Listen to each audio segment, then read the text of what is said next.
സംസ്ഥാനത്തെ മദ്യശാലകളുടെ പ്രവർത്തന സമയം വർദ്ധിപ്പിച്ച സർക്കാർ നീക്കം പുതിയ നിയമ പോരാട്ടങ്ങളിലേക്ക് നീങ്ങുന്നു.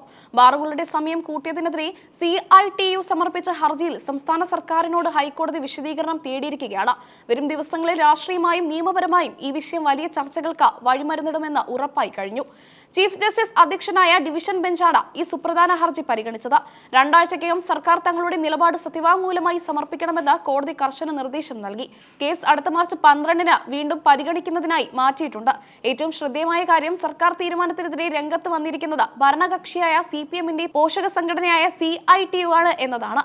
സാധാരണഗതിയിൽ സർക്കാർ തീരുമാനങ്ങളെ പിന്തുണയ്ക്കാറുള്ള സംഘടന ഇത്തവണ ബാർ തൊഴിലാളികളുടെ താൽപര്യം സംരക്ഷിക്കാനായി കോടതിയെ സമീപിക്കുകയായിരുന്നു. വിദേശ മദ്യചട്ടം സർക്കാർ ഏകപക്ഷീയമായി ഭേദഗതി ചെയ്യുന്നുവെന്നാണ് CITU കോടതിയിൽ ഉന്നയിച്ചിരിക്കുന്ന പ്രധാന ആരോപണം. തൊഴിലാളി സംഘടനകളോടോ മറ്റ് സ്റ്റേറ്റ് ഹോൾഡർമാരോടോ പ്രാഥമികമായ ചർച്ചകൾ പോലും നടത്താതെയാണ് സർക്കാർ ഈ തീരുമാനമെടുത്തതെന്ന് ഹർജിയിൽ പറയുന്നു. സമയമാറ്റത്തിലൂടെ ബാർ തൊഴിലാളികളുടെ ജീവിതം ദുസ്സഹമാക്കുമെന്നാണ് സംഘടനയുടെ വാദം. ബാറുകൾ രാവിലെ മുതൽ അർദ്ധരാത്രി വരെ പ്രവർത്തിക്കുമ്പോൾ തൊഴിലാളികൾ തുടർച്ചയായി 14 മണിക്കൂറോളം ജോലി ചെയ്യേണ്ട സാഹചര്യം വരുന്നു. ഇത് നിലവിലുള്ള തൊഴിൽ നിയമങ്ങളുടെ ലംഘനമാണെന്നും അവർ ചൂണ്ടിക്കാട്ടുന്നു. ബാർ ഉടമകളുടെ സംഘടനകൾ കാലങ്ങളായി ഉന്നയിക്കുന്ന ആവശ്യമായിരുന്നു പ്രവർത്തന സമയം വർദ്ധിപ്പിക്കുക എന്നത്. ടൂറിസം മേഖലയുടെ വളർച്ചയ്ക്കും വരുമാന വർധനവിനുമായി ഈ മാറ്റം അനിവാര്യമാണെന്ന് ബാർ ഉടമകൾ വാദിച്ചിരുന്നു. ഒടുവിൽ സർക്കാർ ഈ സമ്മർദ്ദത്തിന് വഴങ്ങുകയായിരുന്നു എന്നാണ് ആക്ഷേപം. ഈ തീരുമാനത്തിന് പിന്നിലെ ഫയൽ നീക്കങ്ങൾ അസാധാരണമാം വിധം വേഗത്തിലായിരുന്നു എന്ന വിവരങ്ങൾ ഇപ്പോൾ പുറത്തു വരുന്നുണ്ട്. 2025 ഒക്ടോബർ മുതൽ മന്ദഗതിയിലായിരുന്ന ഫയൽ നീക്കം കഴിഞ്ഞ മാസത്തോടെയാണ് അപ്രതീക്ഷിത വേഗത കൈവരിച്ചത്. ജനുവരി 29-ന് എക്സൈസ് മന്ത്രി MB രാജേഷിൽ നിന്ന് മുഖ്യമന്ത്രി പിണറായി വിജയൻ നേരിട്ട ഫയൽ വിളിച്ചു വരുത്തുകയായിരുന്നു. തുടർന്ന് വെറും 24 മണിക്കൂറിനുള്ളിൽ തീരുമാനമെടുക്കുകയും ഗസറ്റ് വിജ്ഞാപനത്തിനായി അയക്കുകയും ചെയ്തു. ഇത്രയും നിർണായകമായ ഒരു മാറ്റം മന്ത്രിസഭാ യോഗത്തിൽ ചർച്ച ചെയ്തിട്ടില്ലെന്നത് ഗൗരവകരമാണ്. LDF മുന്നണി യോഗങ്ങളിലും ഈ വിഷയത്തിൽ ആലോചനകൾ നടന്നിരുന്നില്ല. സാധാരണയായി മദ്യനയവുമായി ബന്ധപ്പെട്ട മാറ്റങ്ങൾ മുന്നണിയിൽ ചർച്ച ചെയ്യാറുള്ളതാണ്. എന്നാൽ ഇത്തവണ മുഖ്യമന്ത്രി നേരിട്ട് ഇടപെട്ട് മാറ്റം കൊണ്ടുവരികയായിരുന്നു എന്നാണ് റിപ്പോർട്ടുകൾ സൂചിപ്പിക്കുന്നത്. ഗസറ്റ് വിജ്ഞാപനം പുറത്തു വന്നതോടെയാണ് പല മുതിർന്ന നേതാക്കളും ഈ മാറ്റത്തെക്കുറിച്ച് അറിഞ്ഞത്. LDF കൺവീനർ TP രാമകൃഷ്ണൻ തന്നെ ഇക്കാര്യം പരസ്യമായി സമ്മതിച്ചിട്ടുണ്ട്. പത്രത്തിൽ വാർത്ത കണ്ടാണ് സമയം മാറ്റിയ വിവരം അറിഞ്ഞതെന്നാണ് അദ്ദേഹം മാധ്യമങ്ങളോട് പറഞ്ഞത്.